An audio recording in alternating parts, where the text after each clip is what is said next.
Yes, it's day one of the Grand National meeting, and this is Good Morning Aintree. And joining myself, David Jennings, to dissect all the action on day one of the Grand National meeting is Mr. Ruby Walsh. We've got our betting editor from the Racing Post, Keith Melrose, and we've got former bookie turned pro punter Andy Smith making his belated debut on our Good Morning show this week. So very warm welcome to you, Andy. Before we start, we have to send our condolences to Johnny Deneen. Johnny was supposed to be with us all week. Unfortunately, got the bad news yesterday that his mother, Catherine, passed away. A wonderful woman who raised a wonderful son. So we send on our condolences to Johnny and everybody who knew Catherine. Bad start to the week, unfortunately. But hopefully the next few days, Ruby, will go okay for... Oh, God, that has been an awful intro. I apologise. Ruby, live television. It's a hard one, David. It's a hard one because I'm so close to Johnny. It is, and to come back from it and move on as well, because you're sitting there now thinking, as the presenter, how do I move this conversation on without being disrespectful? Yes. Well, you're not being, and I'm sure Johnny is grateful for your message. So, and again, the same for everyone. Our thoughts are with Johnny and his family, and unfortunately, we're here in Liverpool and the show must go on. But absolutely, and thanks for helping me out. We're here for the Grand National meeting, a huge occasion, and it's been a very, very good week for you on a number of occasions. It's been a lucky spot for me.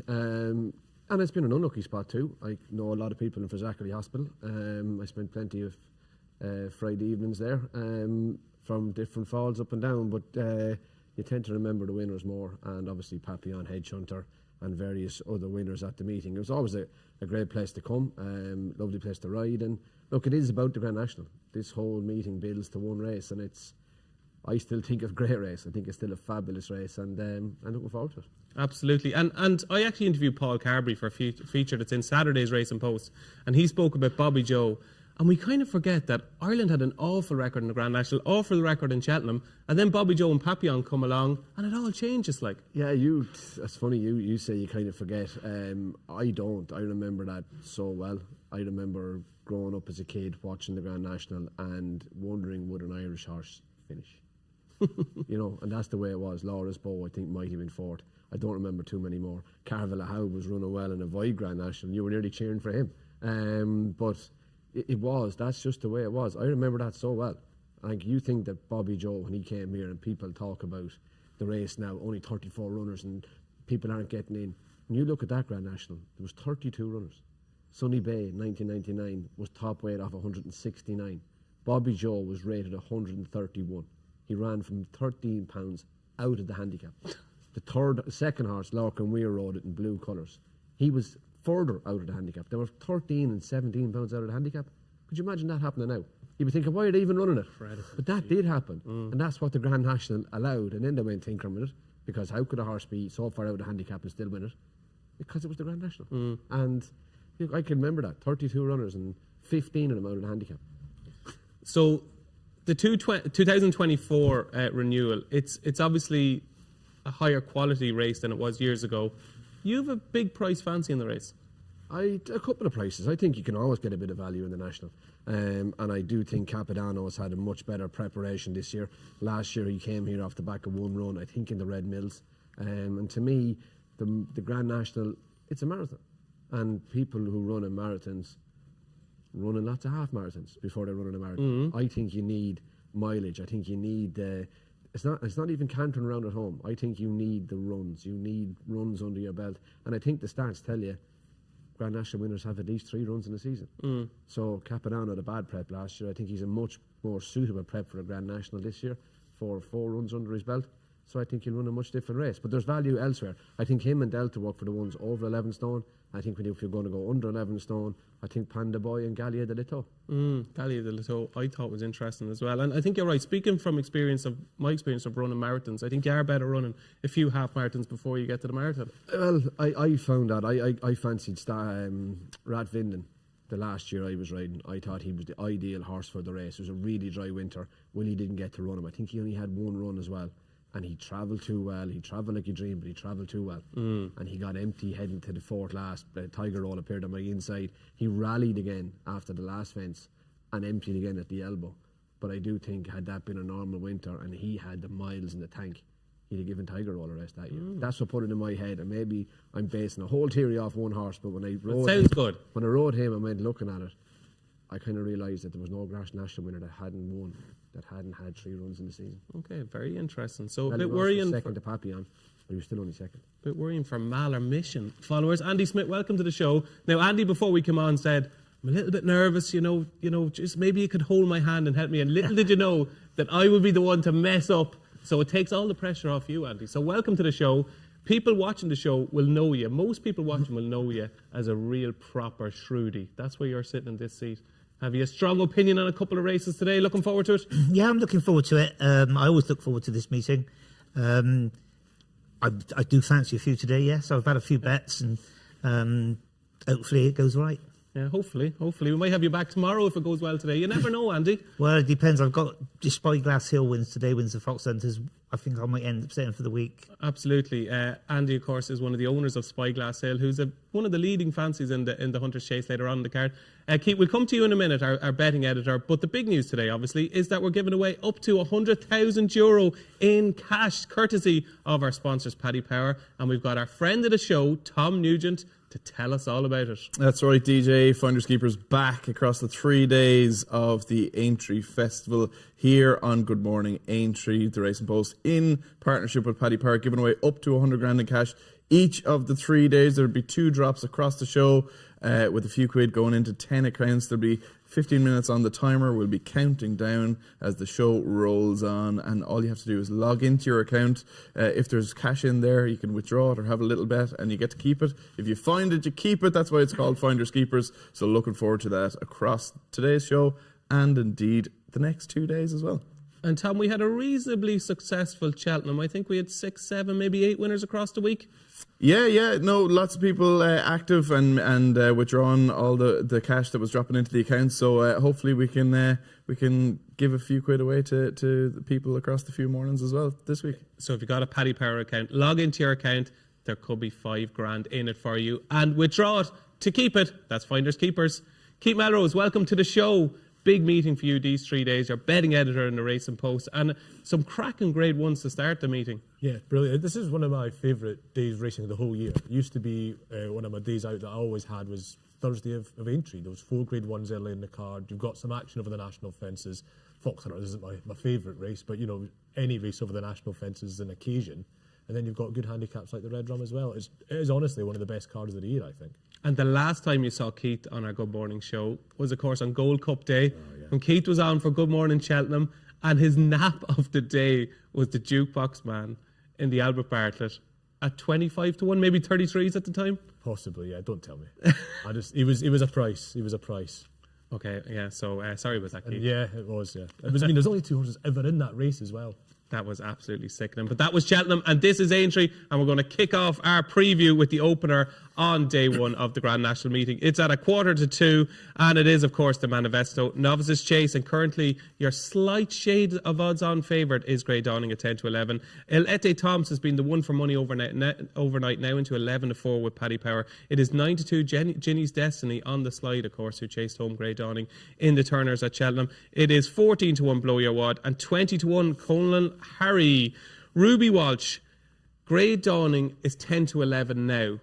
Is that a good price? Couldn't tell you. Good start. What kind of price? A good price or a bad price? Not my cup of tea. The bookmaker's over there. Went to the wrong side first, so it did. Grey Dawning, I suppose, is he the most likely winner? On form, probably. But it's only probably. And he has to come bounce out of Cheltenham. And it's, like, to me, there's the 3 at the top of the market are the 3 that count. But which one is going to bounce out of Cheltenham?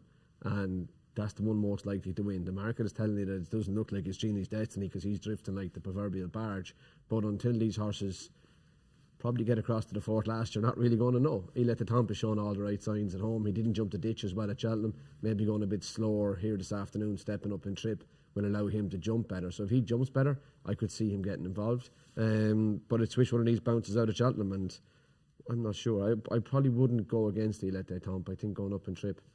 Grey Dawning is definitely the one, and I think he was impressive at Cheltenham, but I felt Harry Skelton had to go to the well to win, and he pushed Genie's Destiny all the way. It was a proper race, wasn't it?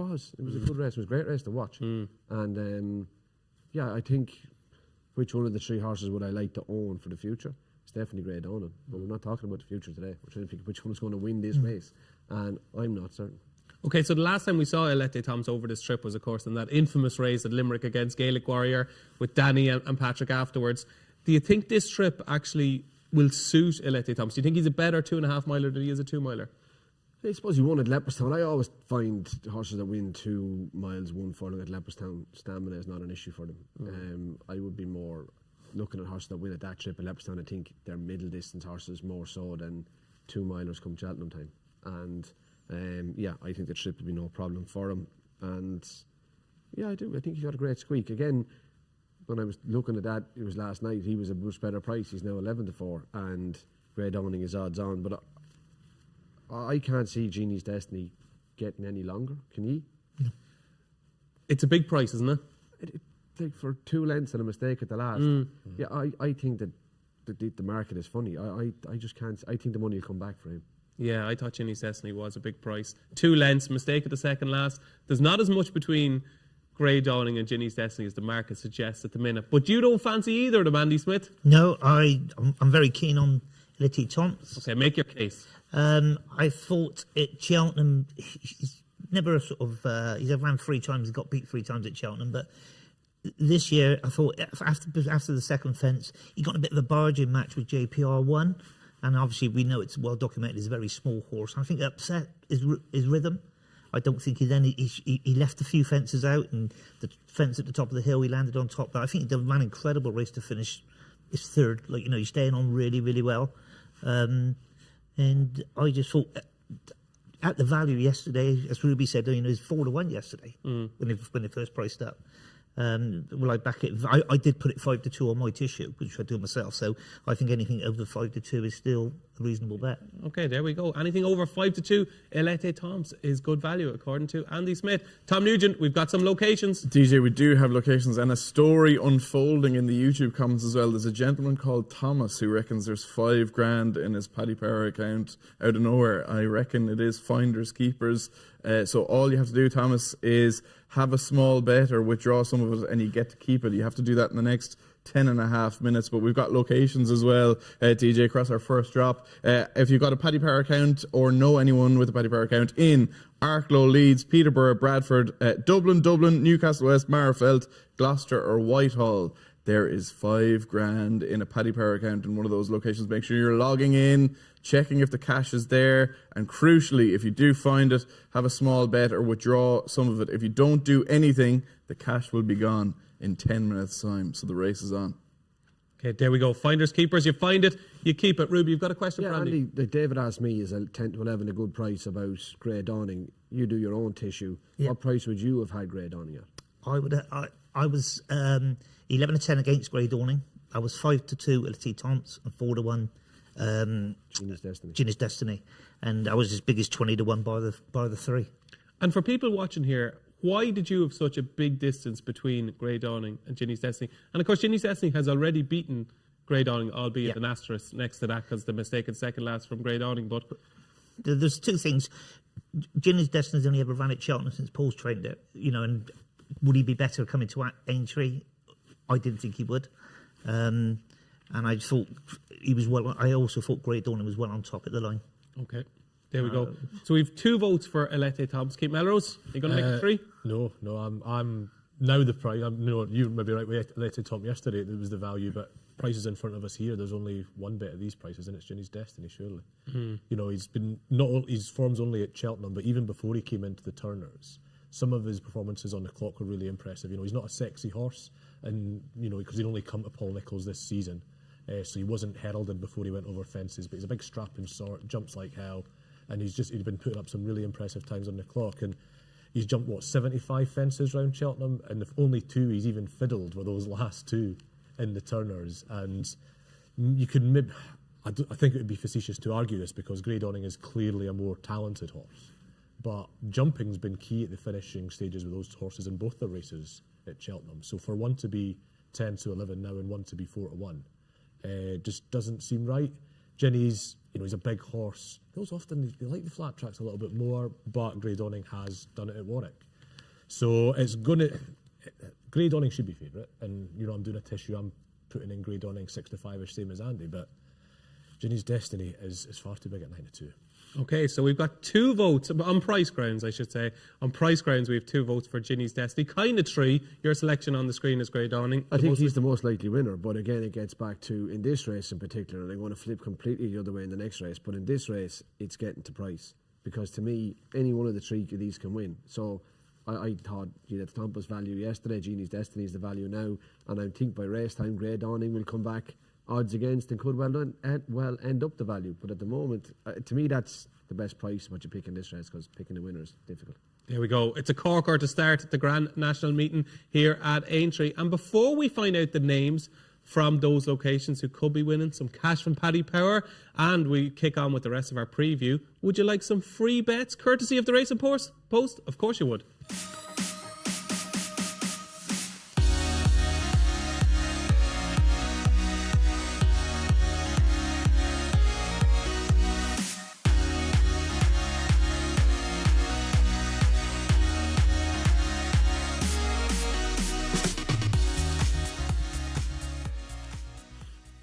So, Tom Nugent, we have got some names to go with those locations. We do indeed, DJ. Declan in Arklow, Lisa in Leeds, Zoe in Peterborough, Michelle in Bradford, Charlene in Dublin, David in Dublin, Thomas in Newcastle, Danny in Marifeld, Matt in Gloucester, and Robert in Whitehall. If you know any people with those names in those locations who may be Paddy Power account holders, there's $5,000 currently sitting in their account. All they have to do is log in, check if the money is there. If they find it, withdraw it or have a small bet, and they get to keep it.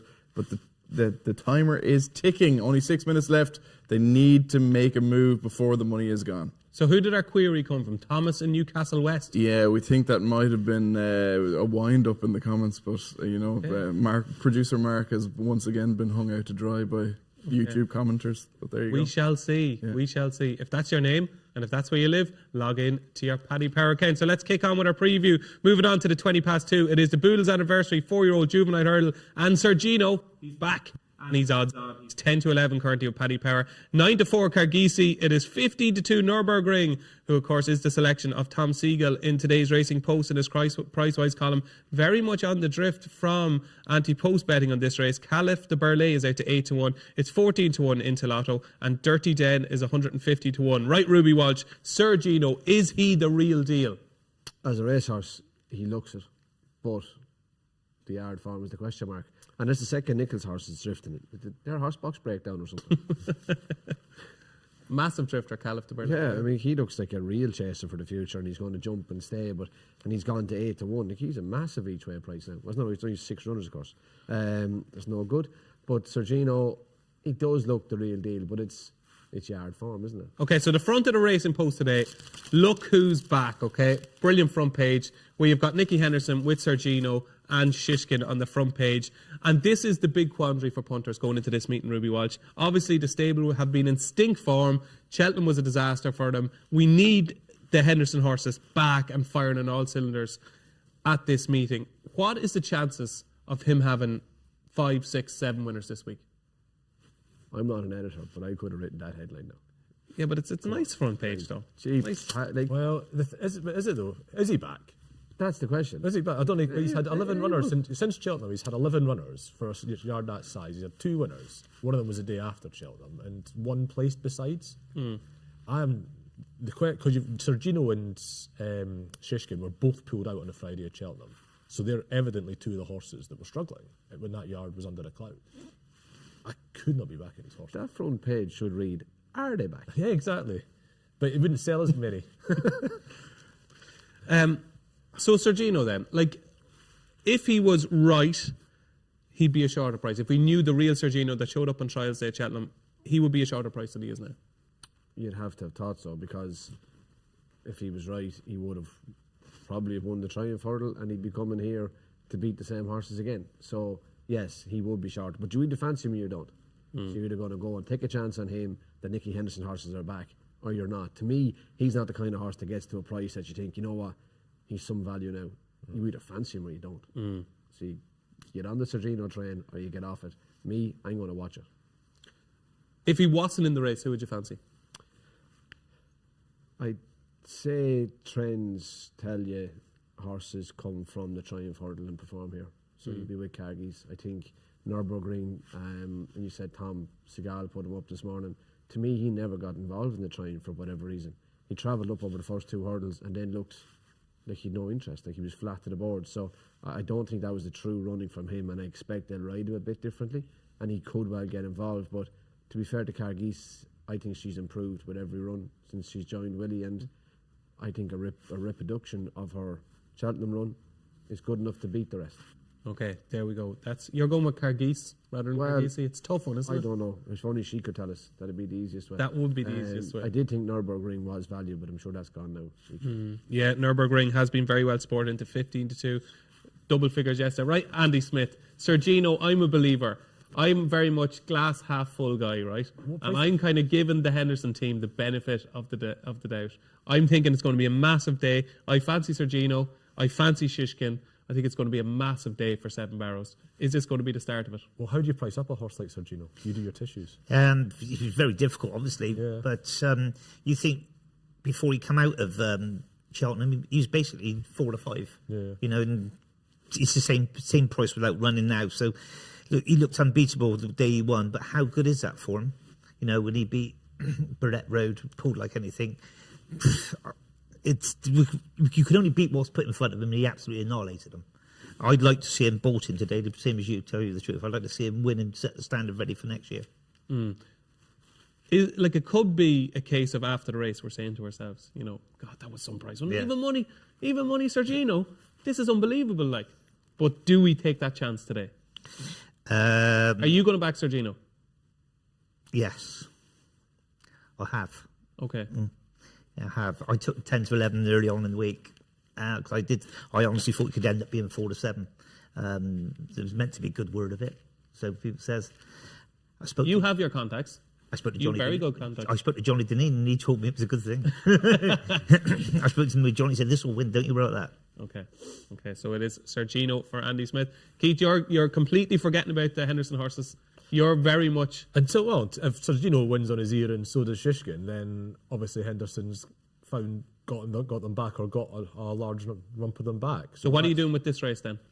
Until he proves otherwise, until he shows that yards come out from the trees, which, you know, evidence of the 11 horses he's run since Cheltenham isn't really happening, I'm going to keep opposing them. I think because Sergino does set that standard, and on what he showed at Cheltenham, he would be about 4 to 7. And I think Cargies, she's had a really hard race at Cheltenham. Yeah, went through the race like she was the winner for a lot of the way, but they were walking after the last there, I thought. And so I'd be looking to maybe take them on a little bit as well. And the question for me really is, because Ruby's talked already about Carrick Berlin, the sort of horse he is, big chaser for next year, Nichols all over him. Where is he on that curve?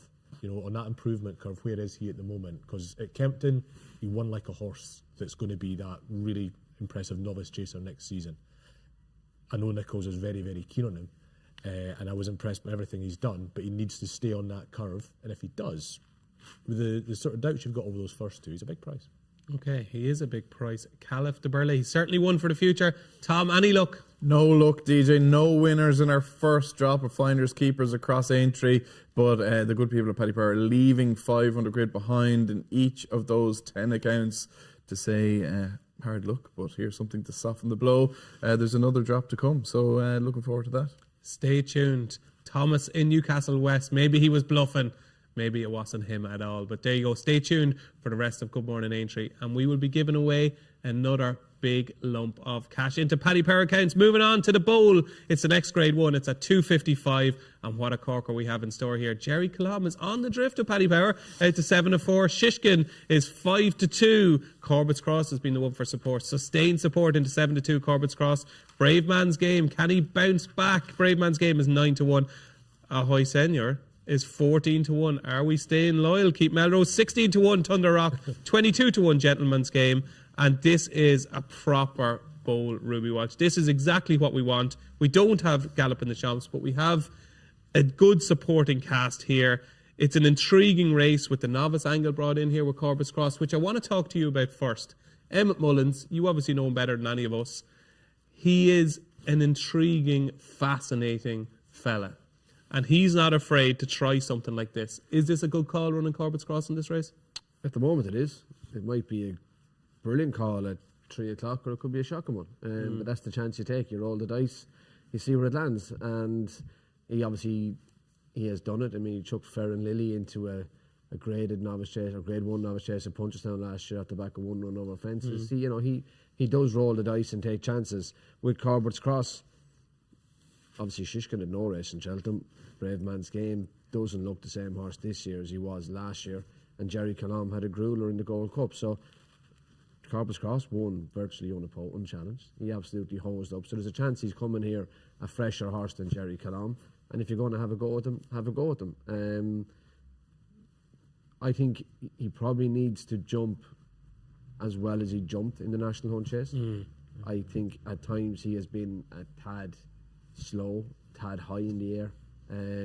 He just needs to get through it a bit quicker. Now maybe when they're going a better gallop in a grade 1 chase, maybe that's exactly what he'll do.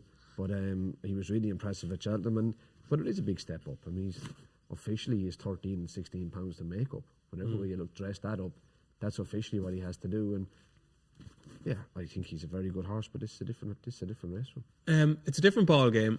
Why does Emmett Mullins do stuff like this, like throw them into open races, novices, whereas Willie, the best trainer we've ever seen, never does? I'd say when you look at the picture, and you're looking at this picture, there was 3 options for Corbett Cross. It was the 3-mile novice chase here. I know the way your thinking runs. It was the 3-mile novice chase in Punchestown, where Factifile probably goes. So where did Corbett's Cross fit in? From a JP McMahon's point of view, he probably fits in here. So it's come here and take on Jerry Colomb, away from Punchestown and take on Gallop in the Show. You can give Emmett Mullins all the credit, but I'd say when you split JP McManus's horses, to me the picture slightly looks more obvious. I have to say, Emmett, in his comments in today's Racing Post, was unusually bullish about Corbett's Cross. He said he's in terrific form, he's heavier now than he was going into Cheltenham, and he said he's always thought the world of Corbett's Cross. So it's a bold move. Is it going to be a successful bold move? What does Ruby Walsh fancy? I don't want to fancy Jerry Colomb, but the more and more I look at the race, the more I think what beats him.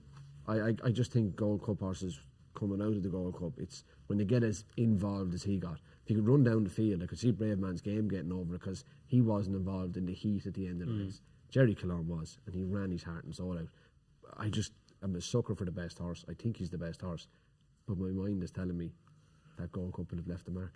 So it's a very tentative vote for Jerry Colomb there? Completely on the fence. To me, I can't wait for the next race. At least in the next race, you're not wondering what happened at Cheltenham.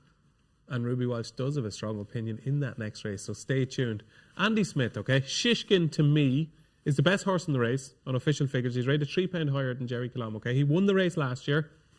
He would have won the King George. He won the Denman Chase. He didn't go to the Gold Cup, obviously, so he comes here on the back of a break. He's fresh. I think he almost should be favoured. I think he's the bet of the day. Obviously, you have to factor in the Henderson form, and that's a little bit of a worry, but I think he'll win. Tell me I'm wrong. I can't tell you you're wrong now. Of course he can win. It'd be very interesting to see what Sergino does the race before. As you say, Shishkin's fresh, he won the race last year. Is he so good on very soft ground? That's the is he as good on the soft ground? Is probably what Corbett's Cross is. That Newbury wasn't, that it was officially heavy. Times didn't suggest that Newbury that day, so that would be the one. I'm worried about the ground for Shishkin, to say the truth. Interesting, Paul's gone for the cheap pieces for Brave Man's Game. You say he was never travelling in the Gold Cup. He could actually... he probably is a bit of value now. He's, 12 to 1, something like that, 10 to 1? 9, yeah. Yeah. But I think it's a really, really trappy race. I'm same as Ruby. It's like... I think Jerry Colomb, but I just don't want to part with my money to back it. It's just that nagging down. Race. Absolutely. And then, do I have a bet in the race for anything to beat it? I can't. Okay, so you're very similar to Ruby here. You kind of fancy Jerry Colomb, but you won't be backing it. Yeah, correct. Okay, there we go. Keith, you do have a strong opinion of the race. It's really interesting because I do absolutely, for 99% of the way, feel the same as the guys about this is a really trappy race. It's a race where there's so many times this race has suckered you in to a Gold Cup horse at a price. A Jerry Colomb at 15 to 8 on the Gold Cup run. That's a huge price. Shishkin probably is the best horse in the race as well, but yeah, I just come down on Brave Man's Game. I think it all stems from me having a pretty dim view of last year's Gold Cup. I don't think last year's Gold Cup was as good a performance as people made out. So I don't think he's regressed as much this year. He's still finished second in that King George, and I'm quite pleased the cheap pieces are on today, because in that King George, yes, he ran pretty well, but one thing I know, he was behind the bridle for quite a lot, even the King George, and didn't jump as no, he did that, and he or was as fast as he can do either. Yeah, and so the cheap piece, but he still ran. A good. He'd have been beaten by Shishkin, but he shaped like a better horse than Hewitt, because that was a bit of a place collapse there that allowed the winner in. So that aside, and that's always been his big race. He's never really he didn't get a go in this race last year because of his ownership carry on. I don't think he really stays in the Gold Cup either. He definitely didn't seem to stay this year particularly. He was still sort of there 2 out and then faded away from things. So I think there's a lot of reasons to say he hasn't regressed all that much this year, because I don't think last year's form was quite as cut out to be what it was. But is this year's form good enough? Is it good enough to win this race? That King George second is miles better than anything Corbett Cross has done. It's not as good as the Gold Cup second, that's fair, but we've talked about Jerry Colombe and the potential bouncing of that, and it's not as good as what Shishkin was going to do in the King George, because he'd have beaten Brave Man's Game by 5 lengths. But Shishkin's obviously coming out the same way with the Henderson form. So you've got a potential bouncer at the top of the market, a horse that was sick 4 weeks ago second in the betting, and a horse with £10 worse form third. So Brave Man's Game is the bet for me. Okay, Brave Man's Game, currently 9-1 with Paddy Power for Keith Melrose. The 2 lads either side of me, they're tentatively with Jerry Colombe, and I think Shishkin is the best bet on Thursday at Aintree. It's Finders Keepers, Tom Nugent, and we've got another drop. DJ, yes, the timer is running. Another 50 grand across 10 Paddy Power accounts. Make sure you're logging in, checking if there's a random 5 grand after appearing in there. If you find it, have a small bet or withdraw some of it, and you get to keep it all. If you don't touch it within the next 14 and a bit minutes, it's gone. So you need to log into your Paddy Power account and see if that money is there. We'll have names and locations. Right now. We're going to have them right now. And we have a winner. A winner live. Brian, and you couldn't write it. Brian in Liverpool. Congratulations on Aintree Week. He's bagged 5 grand, courtesy of Finders Keepers and Paddy Power. Congratulations, Brian. Spend it wisely. Names and locations. Daniel in Clonmel, Sean in Ennis, Elizabeth in Sligo. Brian in Liverpool obviously is your winner already. Nathan in Dunton Green, Craig in Cardiff. Sinead in Ballyline, Bernadette in Dublin. Tom in Bishop's Stortford, and Karina in Wicklow. They are your names and locations. So you've got 13 and a half minutes. If you know or are indeed one of those people with that name in those locations, log into your Paddy Power account, because there's a few quid in there. Tom, I often feel sorry for you over there, because you're a very good tipster in your own right. It's a bit like playing kind of Messi at right back and not getting them involved in the action, okay? What's your fancy in the bowl? Corvus Cross. Oh, why? Yeah, I just think for the reasons that the lads have delved into. I think Jerry Colombe maybe had a hard race in the Gold Cup. I couldn't have Brave Man's Game, even with your money. So I think the process of elimination, I think Corvus Cross is going to go on to bigger and better things. I think sometimes maybe novice performances are as good, if not better, than what they go on to achieve in open company. I think he could be a very good horse, and now is the time. There we go. Corvus Cross for Tom Nugent in the bowl. Did me a good turn at Cheltenham. Go for it. Where's Dunton Green? Dunton Green. I would say it's probably in England. That would be my guess. It doesn't sound Irish. I'm not really narrowing it down there now. I thought, just... Andy, Dunton Green. Don't know. Sounds something like a children's programme. It sounds like somewhere nearer you than us. Sounds like somewhere nearer you than us, I think. No. Really? Okay. At those, it has kind of... If I was guessing Dunton Green, I'd say southeast. Yeah. Down towards Folkestone. Okay. Goodwood. This is the best betting heat over of the day. there. Where's Dunton Green? Where's Dunton Green? Yeah. So we're going with Dunton Green, somewhere southwest. Well, let's hope Nathan logs in. He can tell us. Southeast, I'm going. Southeast. Southwest. Okay, Andy's southwest. We shall find out and hopefully we get a winner from there as well. Do we have a text number? We don't have a text number. No. Do you want to give out yours? No.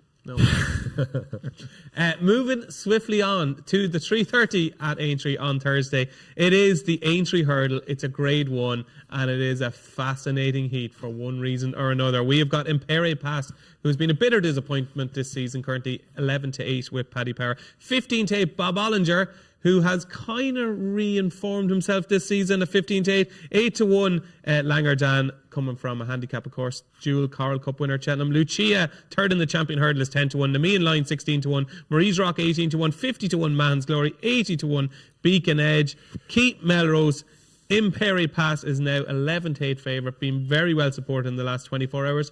The right favourite? Yes, probably the right price now, I would say. He was a bit of value yesterday potentially, but I think he deserves to be this sort of 6-4, 11-8 sort of level.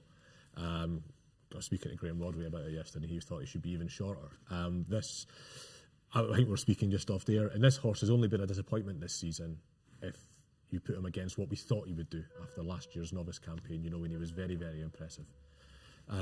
He was second to Tiupu, then he was second to State Man, and then he ran out and finished third in the Irish Champion Hurdle, but they tried something different that day. They bounced him out. It didn't really work. It was a race where they had to quicken a little bit as well, and a race where there's more emphasis on cruising speed is going to be more his thing, whereas Bob Ollinger is a horse with a really good turn of foot, and that big long straight at Aintree doesn't often suit those horses as well. So I think Imperi Pass is absolutely the right favourite, and deserves to be the sort of price he is now. Okay, spoken with conviction by Keith Melrose. It's Imperi Pass for our betting editor in the Racing Post. Ruby Walsh, what on earth has happened to Imperi Pass? But you've breaking news for us, obviously. I do. Dunton Green.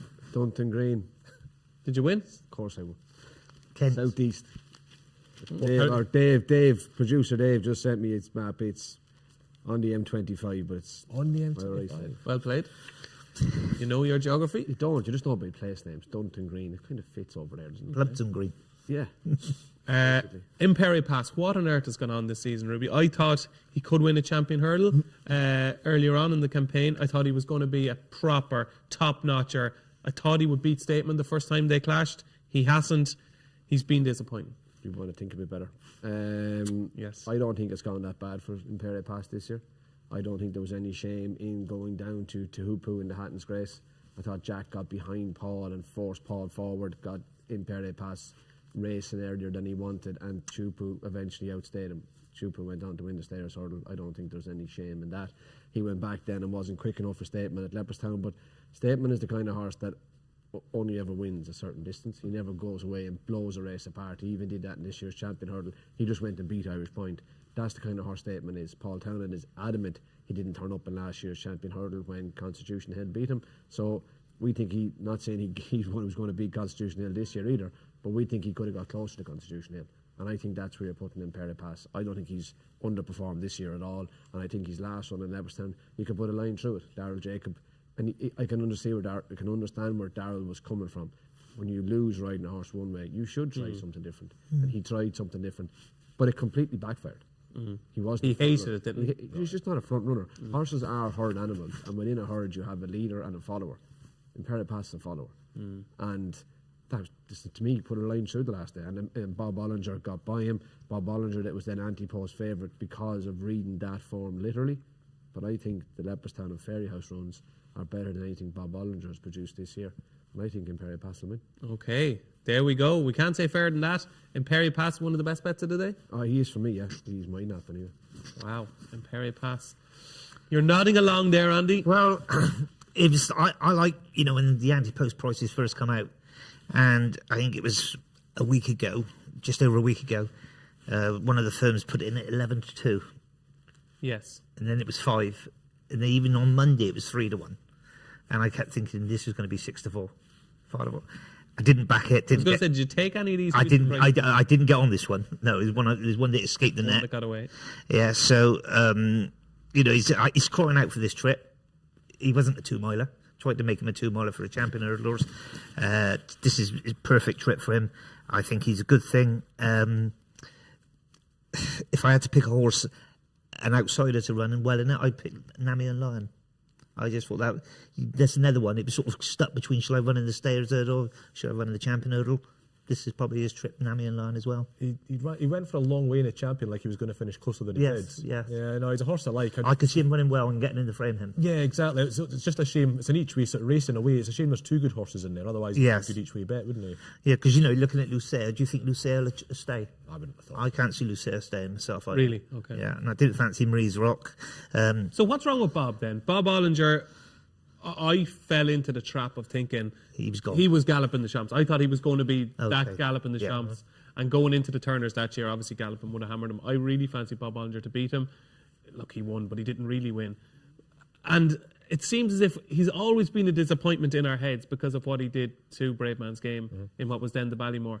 Has he been that disappointing? I think he's been a tremendous comeback. He was gone. The horse was gone. He's had very well documented physical issues. You know, he's basically he was crocked. So he's done well to get him back to where he has. He's a very good horse. Oh, he's a very good horse. His main thing when he beat Brave Man's Game, though, was the real change of gear he's got. And Ruby, I'm sitting here with Ruby Walsh saying Aintree rides, but is that, I always feel hurdle races on that straight. There's a long, long way to go up that straight. And horses with that little bit of change of gear, it's not as big a weapon here as it would be maybe in a Cheltenham race when they've slingshot off that bend. It depends how you ride them. You do, I agree. And it's easy, and people get sucked into it here. When you turn away from the stands, they kind of fan out, and races can start very early here. They can get racing in the back straight, then they'll steady on the home turn. But again, as soon as they're round, they fan out. But it's 4.5, nearly 5 furlongs on the bottom of the straight. And they've fanned out and they're going to the third last. So Keith is bang on. It requires a lot of stamina to win here, purely because they get racing so early. But on slow ground, if people start to think about finishing, they actually mightn't. They could get off the bend and sit, and then your turn of foot comes into play. So you're walking out of the studio here this morning, Ruby. Your phone rings. It's Paul Townend. Ruby, thinking about this overnight, don't know what to do with Imperi Pass. What way will I ride him? Does that ever happen? Yeah, does it? Would happen. But All right, okay. What would you say? I'd ask him what he was thinking. And then ask him why he was thinking that way, and get him to... Paul is very good. This is like Butch Harmon last night with Rory McIlroy. Did you see that? Telling him about his swing. It's like trying to describe what way you get into somebody's head. Right. Fair enough. Yep. I wouldn't, because to me, ultimately, the person who's riding the horse has to have the confidence in the belief the way they're going to ride it. So if someone's ringing looking for his opinion, Paul rang, I would say, well, what were you thinking? Why were you thinking that? And unless they completely disagreed, it gives them the confidence to believe in what way they're going to ride it. My roundabout question was, if you were on Imperi Pass, how would you ride him? We got there in the end. Sure, I suppose, to me, it looks like Man's Glory and Beacon Edge are the two pace horses. So to me, I would just line up, pop off, and then wherever Imperi Pass was happy. So be it that he was sitting third or he's sitting sixth, I would sit where his pace brings me. Here's Paul Townend now. I would sit where he is comfortable. Okay. And you think he will win this race? I do think he'll win this race, yeah. Okay. And to me, the beauty of this race is there's no, are they over Cheltenham?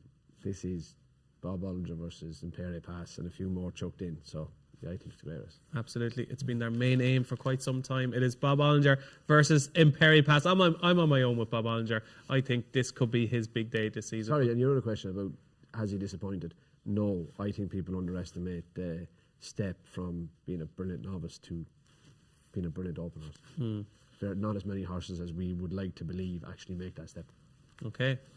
There we go. Imperi Pass hasn't been disappointed this season, and this could be his big day. Tom Nugent, any more winners? No more winners, DJ. Just under 3 minutes left in today's last drop across Finders Keepers. So if you know or are a Daniel in Clonmel, Sean and Ennis, Elizabeth in Sligo, Nathan in Dunton Green, Craig in Cardiff, Sinead in Ballylinan, Bernadette in Dublin, Tom in Bishop Stortford, or Karina in Wicklow, and make sure you're logging into your Paddy Power account because there's $5,000 in there. As I think there's a leak developing in the roof. The floor, the roof is just caving in on top of us. And Tom, if I was to give you a free fiver for the Aintree Hurdle, what would you back? DJ, you're not on your own with Bob Bollinger. Okay. I think he's a great chance. I think this is his bag. I think 2.5 miles on bad ground. I think this is very much his bag. He'll be ridden to finish as opposed to gung-ho, so I genuinely think the ceiling might go. But anyway, yeah, Bob Bollinger for me, DJ. Yeah. Very professional. Yeah, you sorry. managed to maintain what you were saying there. Very well done. DJ, what sort of insurance do you Yes, the roof doesn't look great at the moment here on Good Morning Aintree, but hopefully it will remain intact for the rest of the show. We've got about 15 minutes to go. That was your Aintree Hurdle. It's at 3:30. And the big one for the man to my right, Andy Smith, is the Randox Foxhunters Open Hunters Chase, and it's on the line as currently a 4-1 favourite. Benny's King is 11-2, 6-1 Romeo Magico, 6-1 Time Legend, 13-2 Animix, 7-1 Spyglass Hill for the man to my right, Andy Smith. Spyglass Hill, Tell us all about him. I've known Regan Palace for quite a few years when he was riding in pony races with the Bowens and Conor Brace and that. So we spoke quite a bit at the races. And anyway, he rings me one day and says, there's one of these auction bids for the horse. He said, how do you value him, Spyglass Hill? I said, oh, I don't know, probably 15 grand. So he rings me on the night time I bought that horse, 15 grand. Okay, so we got it. And he said, you know what? I think he can win the Liverpool Foxhunters. He said, I'm going to give him a pre-race, then I'm going to win the Walrus, try to win the Walrus, and then we go to Aintree. This is a young lad with his first ever horse. The meetings we tried to use as a prep for the Walrus got abandoned, so we went straight to Haydock without a previous run, where he's done brilliantly. He stayed on again to win marginally, but he done well for his first run for a year. And now You're 9-1, so expectations were reasonably low, I imagine. No, I think we're very confident. The horse is really, really well. He's been away to up to Lambourne. Regan trains next to Christian Williams. He never say he works with Christian, but he does the horse genuinely, does it on his own in the afternoon. He does a lot of work. He does something on the one of the TV channels of the horse doing the working at the sand dunes, and he goes on the beach every day, and the horse is thriving. Listen, the horse won a bad horse when he was with Henry de Bromhead. You know, he's a mid-140s horse. He actually ran in the Grand Sefton one day over this course, and I can remember, I think, is it Hugh Nugent? No, an Irish lad anyway, and Hugh Morgan, and he unseated him at the canal turn, and the horse jumped loose the whole way, cleared every fence, and I thought, you know, He's loving it. he's loving it. So he's coming back here. His jumping hasn't always been the best in the rules. I remember the commentator saying at Haydock, he put a hole in one fence. He said, well, that'll keep the ground staff busy all weekend, putting that back together. But he carried on, and I think he's got a great chance, honestly do. I think, you know, I've backed him at 16 anti-post. I've had a good go at him. Obviously win only because of the number of runners. You're excited. I can feel it coming out from you. Yeah. It's a nice trophy. It'll take a bit of cleaning if we win it. Okay. Well, the very best of luck with Spyglass. Best of luck to everyone, yeah. Is he going to be celebrating? I mean, he might well be. There's so many horses in this you could put on the shortlist, and Spyglass Hill would be among them. And, you know, that Haydock race, it tends to be a really indicative hunter for later in the season.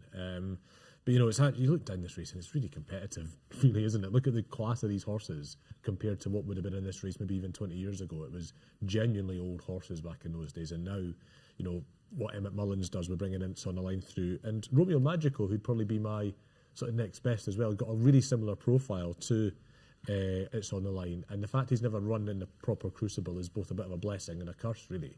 It puts an unknown over him, but it also means he's a really big price. But the one I'm going to put up at really big prices is Espoir de Guy, who on, you know, we're talking about class that's not that old. You know, he's a 151 RPR if you go back just a couple of years. And since coming back and running in Hunters Chases, you know, he won that race at Wincanton where he beat the winner of this race last year. And Lieutenant Rocco's a shorter price than him today, and he beat Lieutenant Rocco very handily. And next time, you know, he just finished second at Ludlow to Captain Tommy, and he was given that horse about £7 in total that day. It was a fast finish. I'm willing to forgive him it. And even on the Wincanton Bear form, which is a stone below what he was capable of in handicaps, he's probably about a 10-1 shot for this, and he was 33s this morning. Okay, 33s this morning. That's Espoir de Guy. Little birdie tells me your dad and the Foxhunters have a little story for you to tell us. Yeah, we the first horse we ever owned was a horse called Pastoral Pride. Polly Curran, she trained it for us, and Paul Richards was a boyfriend at the time. He helped out there, and we brought him. Cheap horse, £3,000 or something. Won a few points, and anyway, we won a couple of Hunters Chases, so we say he's perfect for Aintree. And we come up here and we had an interview with Bill Smith and Richard Pittman. We were so confident, and he come to the first. Bang! Polly's gone one way, the horse has gone the other. I can remember going out on the track, catching the horse with Polly, and she breaking, crying her eyes out. Oh, before we. Anyway, she said, "Look, in 2-3 weeks' time it's a Cheltenham Foxhunters night," and my dad was 50 that night. So we said we'd go there and win it. And not only did we go there, we bolted him. We won 20 lengths. My dad's 50th birthday. He led him into the Cheltenham Parade, being absolutely delighted. And so now he's 32 years later. Dad's not too well. So I think it'd just be a good story. It's taken us 32 years to come and try to win it, but we'll come back with the trophy tonight. Magic. That could be a great story. Spyglass Hill, hopefully, will do the business for the Smith family in the Foxhunters. Ruby, is this your bag? Have you a strong opinion? Don't have a strong opinion.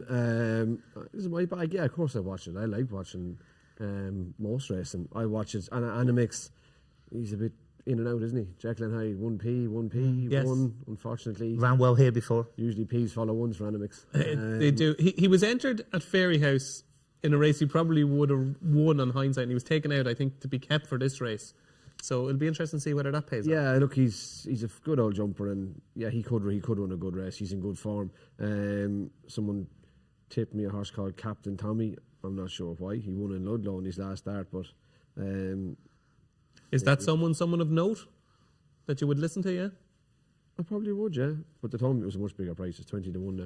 They told me it was. Yeah, it has been backed in the last sort of 24 hours. It was a bigger price than because it's Sport Gee beat at Ludlow. Right. He was 66 as he was. yeah. No, he's been backed quite. Say so and so got 66s anyway, but anyway. Yeah, Say it might be Noah Walsh, was it? Wasn't me. No. Okay, there we go. Captain Tommy now 33s from 66s. Ruby got a message about Captain Tommy, and that is your Foxhunters chase. Best of luck with Spyglass Hill, Andy. Hopefully you are celebrating. Moving on to the penultimate race on the card. It's the 440. It is the Red Rum Handicap Chase. Currently, your 9-2 favourite is Santois, who always seems to be well backed, always seems to be nearly favourite for these big races. He's now 9-2 favourite with Paddy Power. Whiskey Welt has been the big mover, ladies and gentlemen. Whiskey Welt, as big as 20 to 1 earlier on in the week. Whiskey Welt is now 5 to 1 for Terence O'Brien and John Shinnick. Unexpected Party, your grand annual winner, is 6 to 1. Also 6 to 1 is Sans Brewy, who has been very well supported as well for Paul Nichols and Bryony Frost. Pat Daru, 13 to 2, 15 to 2, Heltenham, and it is 12 to 1 bar. Andy Smith, your heart is saying Spyglass Hill, I know, and best of luck with Spyglass Hill, but your head is saying this is the bet of the day, Whiskey Welt. You've been singing about this for quite some time. Yeah, I think the trainer's a tremendous trainer. He's brought the 4 horses to England. He's had 4 runners. He brought 2 horses. I think he's had 2 winners, a third, and a 4th in the Martin Pipe. Okay, yeah. I just think he's a tremendous trainer, and the lad that rides it, he's rode 17 winners. He's claiming 7. He's got no weight. I just couldn't believe it. Like, it was one of those 20 to 1 last week. Even when there was declaration, it was 16 and 14 was the smallest price. And I just thought it would be near enough favourite on the day, and I've nearly got there. I got one bit right. Yes. You need to get the most important bit right now. Just making my way to the payout queue. So if Whiskey Welt wins, do you win for the week? Yes. Oh, that was emphatic. Okay, there we go. Whiskey Welt, and I'm with you. I'm giving you the stone penalty, so I am. Whiskey Welt. I think the experience of running in those competitive 2-mile chase in Ireland is massive. And just last time at Gorham Park, the official win distance, I think, was a length and a half. Just watch it. He was far Could have won further. Yeah, it was far more emphatic. Could have won further. I think he's a big player, Whiskey Welt. Last Easter when he fell. When he fell. When Dino Blue. She running off 140 that day. In front of Dino Blue when he fell, yes. Are you a Whiskey Welt fan? I am, but I just think that San Ra is going to have a day, isn't he? Is it today? I hope so. His best run of offences was here at Aintree. Absolutely, yeah. Kicked the 4th last out of the ground in the Grand Annual, and you can't miss that last stage and still win. So look, he's that kind of price now, but he's in good nick, and he definitely looked a better horse at Aintree than he was at Cheltenham. Is he a well handicapped horse off 150? That's a better question. No, I'd say he's fairly handicapped. Yeah. He's about right. Yeah, he's a good horse. Yeah, that'll keep him competitive. Okay, 9-2 currently. Santois for Ruby Walsh. Keith, this is your kind of thing. Yeah, I do like big open handicap chase. The market's got an awful lot right so far. You know, San Ra was 8 to 1 maybe yesterday morning, and been backed right in now favourite. I could see the case for him reversing all the form. Whiskey Welt's been really backed, and that I watched it. I wouldn't know John Shinnick's shoe size, but he looked like he was born on a horse riding this thing. Yeah, tremendous. Looked really good for 7, didn't he? And Sambry as well as another one who was. He was a bigger price yesterday. Tom Siegel's put him up, and he's been backed in since. The only one his price is coming a little bit, and I still think maybe a little bit on the big side. I was more interested sort of 20s, 25s was Black Jerry, who last spring in soft ground looked like he was going to end up in real top handicaps. He's not he's a horse that needs a test at 2 miles or a sharp track over 2.5. One over 2 mile, one at Ascot and 2.5 at Plumpton. Came back to form a bit from a much reduced mark at Plumpton last time in a valuable race. That was only the other day against against Scarface. Yeah. So I've been waiting for him to come back all season, and he's still really well handicapped. As I say, he was a really enticing bet at 25s. He's slightly less enticing at 12s, but he's just about the only one the market's still missing. Okay, and we're going to stay with you, Keith, because this week in the Racing Post, our Smart View team, like, it has been a huge success, Smart View. For people that don't know, okay, if they go onto the Racing Post, if they log onto the website, just explain everything Smart View to people who don't know. Smart View, it's on the app now for everybody, the Racing Post app. And what we wanted to do is we tried to turn this race. I've got the race card here. There's some things in this I don't understand, to be honest. So Page 5 in today's Racing Post, you can see our Smart View race card here in the Racing Post. That's for the Bowl. Jerry Colombe's top because he's got everything in his fountain. And what we did is we tried to get everything. So what is it? For people that don't know, what is it? That a good judge would take into account, condensed into those 6 bars you see there. Those 6 bars you see are colour-coded traffic light system from bold green down to red for ones that are struggling. And it's the whole idea is that we use machine learning, we've used logic systems, and we've trained the system, but the outputs are completely the system's own doing. What comes out looks extremely good to us. We've basically put in factors like not only the horse's ability, but also and whether it's won at the track, but also where its best performances have been. So John Bon in the Melling Chase on Friday isn't getting a particularly high score on course, even though he's 2 from 2 at Aintree, because the 5 best runs of his life on RPRs have been elsewhere.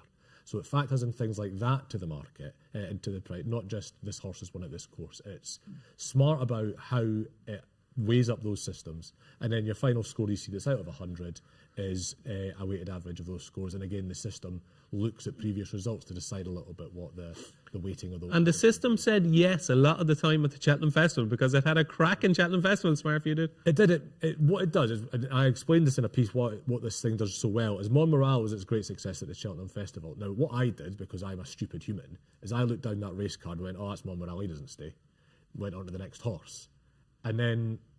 But Montmorale, what the system sort of did was, well, yes, its distance was his worst score, but distance is only one part of the bigger picture. And also, by the way, he kind of ran a light over 2 miles 7 at Chepstow last time, and it just made the other big success I had was Favoire in last year's county. I went, oh, the Skeltons fancy Pembroke and Harry's on that one, so I won't pay much attention to Favoire.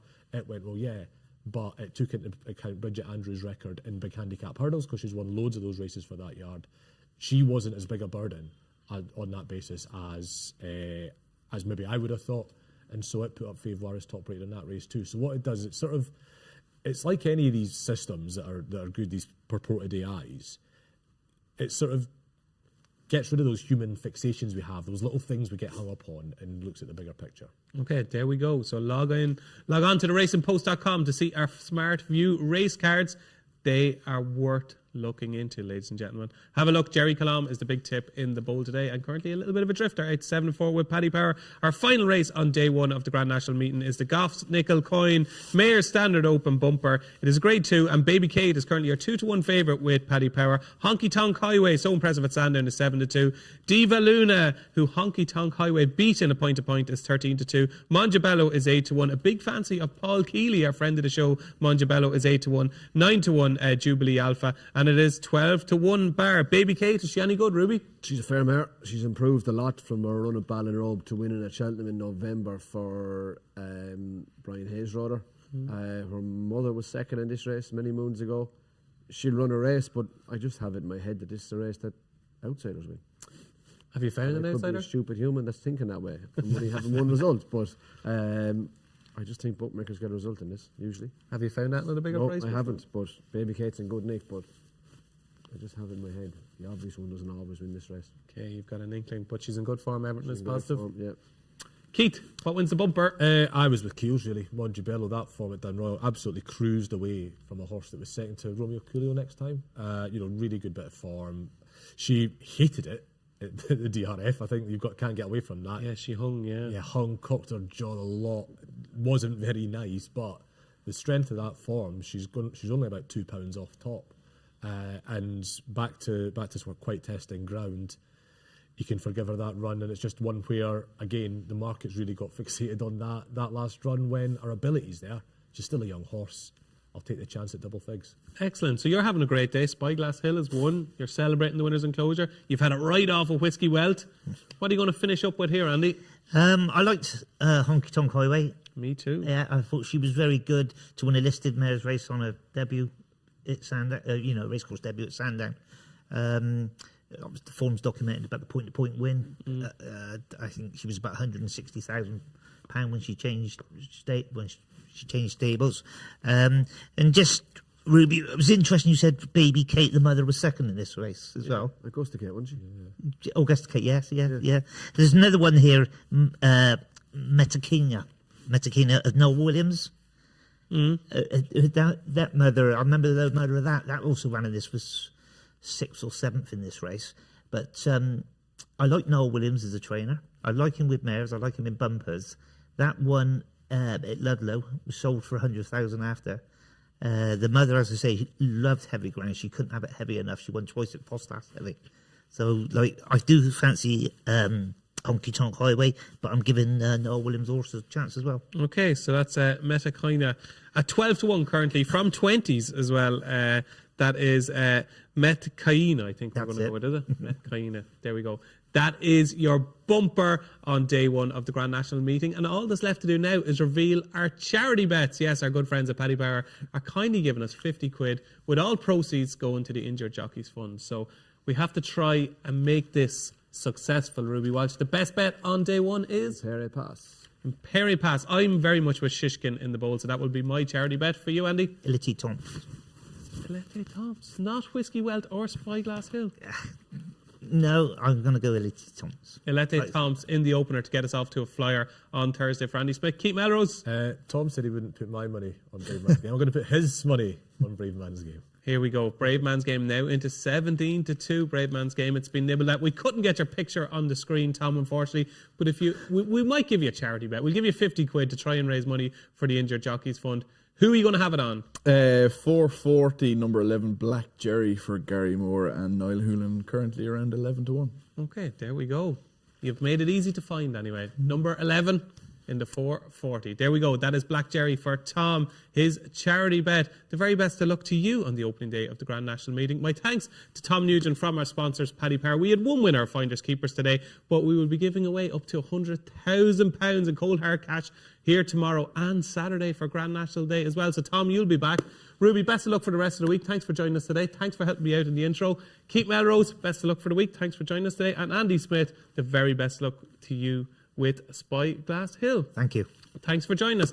I've been David Jennings. This has been Good Morning Aintree. Thanks for watching.